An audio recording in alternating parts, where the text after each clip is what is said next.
जय जोहार।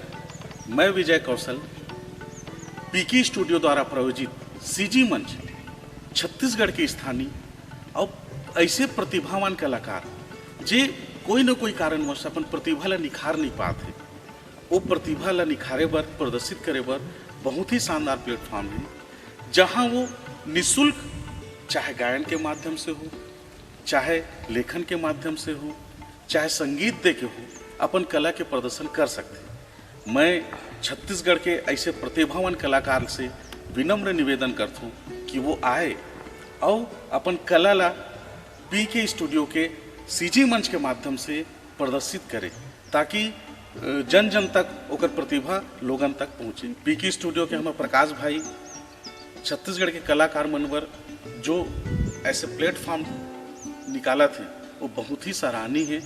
हम ऐसन प्रतिभावान लोगन के भी हम आदर करथन। हम चाहथन कि ये जो सीजी मंच है जिसमें ऐसे प्रतिभावान कलाकार आए और अपन कला के निखार करें। धन्यवाद।